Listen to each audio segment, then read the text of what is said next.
Big breaking news here at CBS Sports HQ. We have been waiting forever, and now our NFL insider Jonathan Jones confirming it. Aaron Rodgers will be a member of the Pittsburgh Steelers. According to JJ, he plans to sign a one-year deal with the Steelers ahead of next week's veteran mandatory minicamp.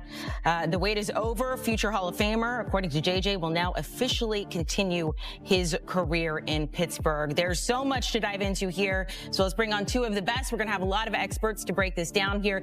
Pete Prisco, Bryant McFadden. Pete, I mean, we have been waiting for I don't even know how long for this to get done. I guess your reaction now that JJ says you're praying to the football gods, it is official. Yeah, and it's official, and it should have been official a long time ago. But look, Rodgers does things on his own timetable. He's going to get in there before the start of minicamp, which is the smart thing to do. He can spend the month and a half learning the offense, and he'll be just fine. I'm not worried about that. And by the way, Rodgers played well in the second part of the season last year. In the final 7 games, he threw 13 touchdown passes and 4 picks. He finished the season with 28, tying Josh Allen. That's more than Patrick Mahomes. That's more than Jayden Daniels. That's more than Justin Herbert. It's more than a lot of quarterbacks last year. So Pittsburgh, desperate to get a quarterback. They found their guy, one-year deal, makes all the sense in the world. I think the most annoying part was the waiting game. But I know, Pete, we've been going back and forth with this potential Aaron Rodgers-Pittsburgh Steelers relationship, and we both said the same thing. The way they went about their business, I'm talking about the organization with the Pittsburgh Steelers, the way they went about this Aaron Rodgers courtship, it felt like they knew he would eventually sign with them. It was just when he was ready to do so.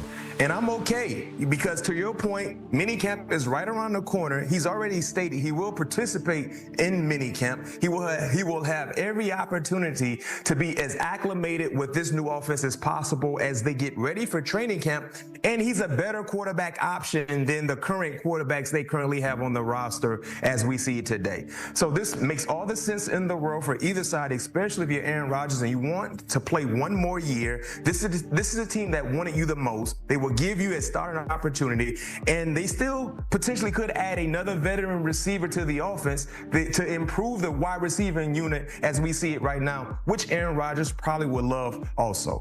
So, B-Mac, let me ask you this. From a former player's perspective, taking a look at the locker room perspective and how he fits in with this team, I mean, as both of you said, it has been very annoying waiting this long for him to make a decision. And if I'm on that team, like, I wouldn't know who my quarterback is, since he will be there before mandatory minicamp, all of this other hubbub leading up to it. If he shows up, if he's with the team, if he does the preseason games, can we wash all of that under the rug and start anew come the first game of the season?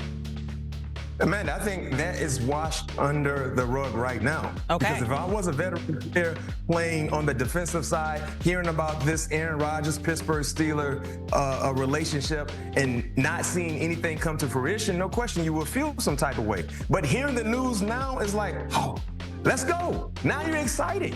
Now you're excited because he will be there in terms of anything mandatory. That's important. He's willing to be there because I feel like, Pete, Amanda, if Aaron Rodgers wanted to wait until mid-July, I think the Pittsburgh Steelers would have been okay in doing so.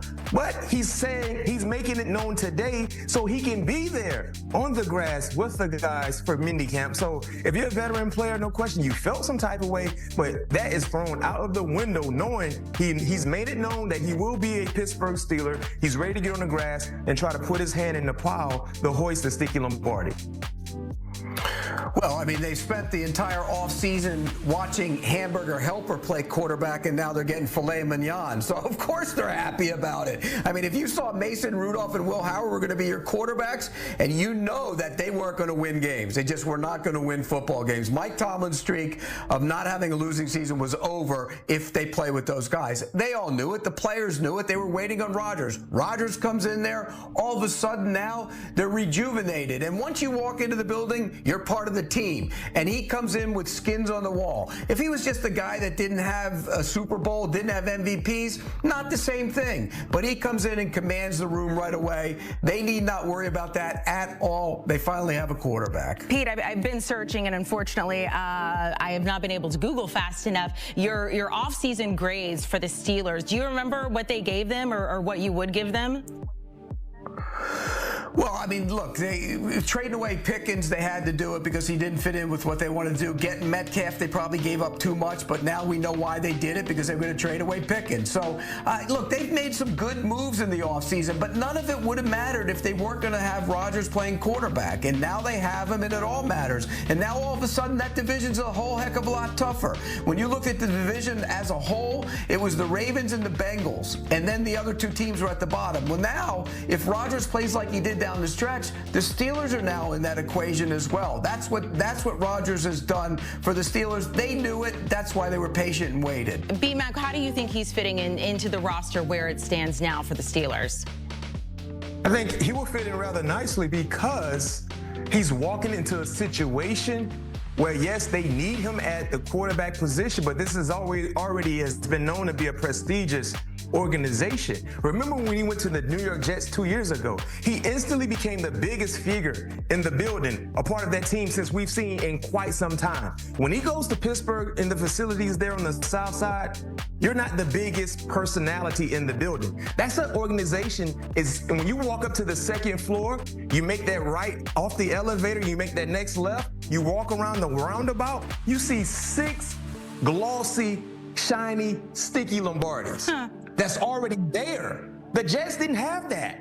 They've been clawing and reaching and wanting for some type of relevant success. The Pittsburgh Steelers, granted, postseason-wise over the last few years, Pete, they've been below average, but they still have history and tradition when you talk about winning trophies. So Aaron Rodgers understands that, not to mention there's been a mutual football love between Aaron Rodgers and Mike Tomlin. And with that football love, there's a mutual respect for both sides as well. I think that will actually help Aaron Rodgers fit in rather nicely, understanding and knowing this is an organization that has an abundance of tradition, history, and he respects and he loves Mike Tomlin. All right, so both of you guys so far, thumbs up on all of this, but it has to turn into success. When he went to the Jets, it was, this is going to be, they're going to get to the Super Bowl, they're going to get to the postseason, they're going to do well. That obviously did not happen. There's a reason that Aaron Rodgers is now with the Steelers. When you look at these two rosters, Pete, can he find success with this Steelers team that he didn't with this Jets team that was, when you first looked at it, very talented? Well, they can be a playoff team. I don't think they can be a Super Bowl team with him right now. I just don't like the Steelers the way they're constructed. Remember, this is a team, when you look at them on the surface, what have they done well over the course of their history? They've run the ball, they've played good defense, they've rushed the passer. Well, they didn't do a lot of that last year, any of it, in fact, and that was a problem. So unless they take major strides forward running the ball, take major strides forward getting the quarterback on the ground, I think there's going to be some problems. But they will be better. They'll have a winning record. They'll probably win 9 games and maybe sneak into the playoffs. But as far as a Super Bowl contender, absolutely not. Yeah, I'm right there with you. I have to be real with this segment. I don't legit see the Pittsburgh Steelers as a Super Bowl contender, but being competitive and finding a way to get into the playoffs, that's what you want. And I'll caveat, and I'll go back to what you said, Pete, in terms of the comparison of the New York Jets roster, offensive roster in 2024 compared to what we see the Pittsburgh Steelers roster being right now. I would say the Pittsburgh Steelers potentially could have a better offensive line unit. We must remember,